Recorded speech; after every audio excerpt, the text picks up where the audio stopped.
Hey math kids, today we're going to continue talking about average rate of change. This time we're going to do it from an equation. So if we're given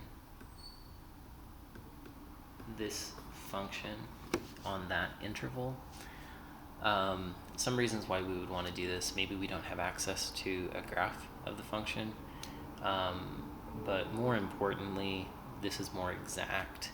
As we saw on the previous one where we did our data, we're estimating quite heavily, doing rise over run from the graph. This will tell us exactly what our average rate of change is.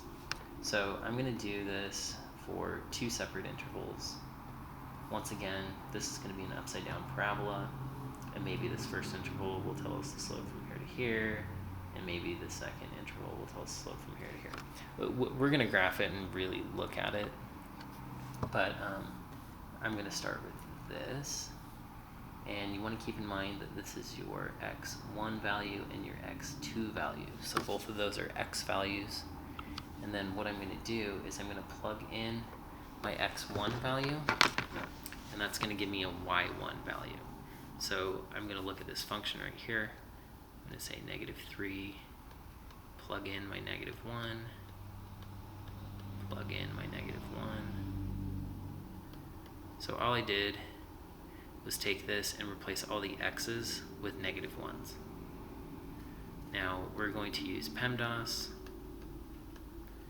and I'm going to go through this first interval completely by hand, just to give you a quick refresher on Pemdas.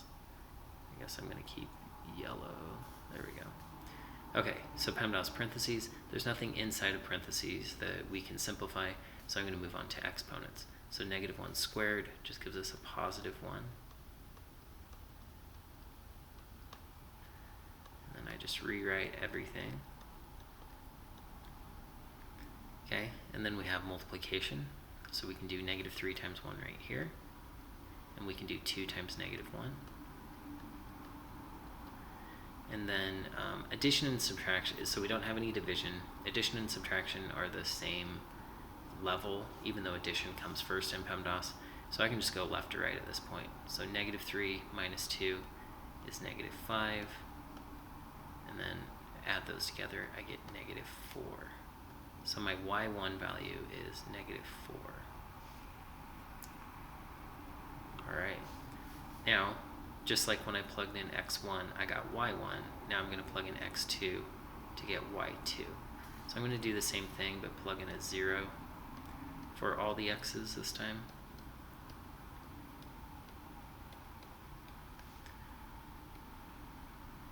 And this is pretty quick, because 0 squared is 0, 0 times -3 is 0, 2 times 0 is 0, and add those all together, and we get 1.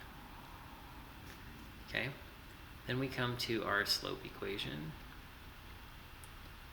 We talked about this on the first video, so if you need a refresher, you can go watch that video again. And then I just plug in. So y2 is 1, y1 is -4, x2 is 0, and x1 is -1 right here. Okay, negative and negative makes positive, so that's really 1 plus 4. Negative and negative makes positive, so 0 plus 1. And so we end up with 5 over 1, or 5.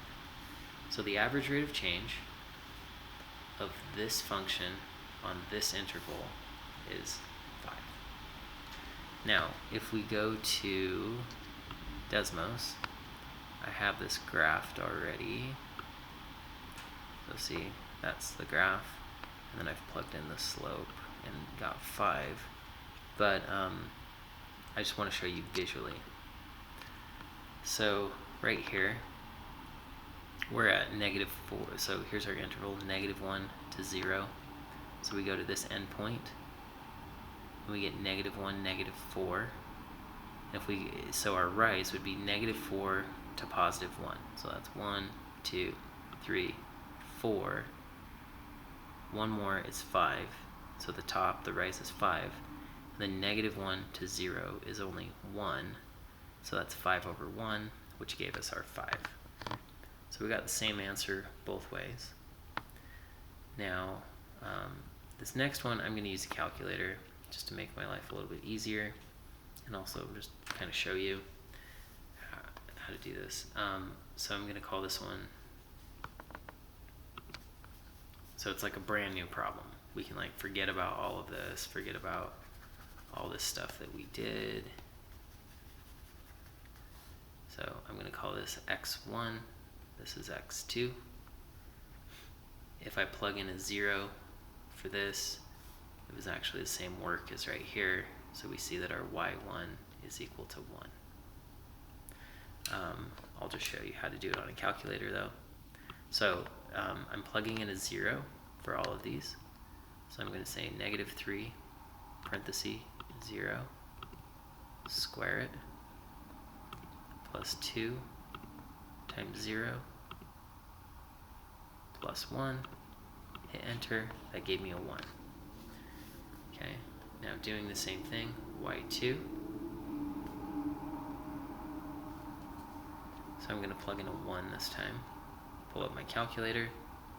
Now I'm going to show you a shortcut. You can say second entry, enters what you did before, and then I can do negative, and then insert 1. Oh wait, no, it wasn't negative, never mind. Delete the negative. That makes it easier. Just plug in a 1. Now I have this equation, but I've plugged in the 1s for the x's because that's my x2. Hit enter, and the answer is 0. Okay, now go back to y2 minus y1, x2 minus x1. Okay, y2 is 0, y1 is 1, x2 is 1, and x1 is 0. So overall, that's negative 1 over 1, which is negative 1. So once again, the average rate of change of this function on this interval is negative 1. Let's go to the graph just to verify that. So from 0 to 1, which is not, let's see, let me drag this over here. Okay, so what's interesting is it actually goes up and then down, and so what we're looking at is like a line that goes from here to here, so it's kind of a weird one. But we see our rise, so we're at 1 and we go to 0, so we fall, so that's negative 1, and then we go over by 1, so negative 1 over 1 is negative 1, just like what we saw right here. If you need additional help, please come to Math Lab. Until then, calculator.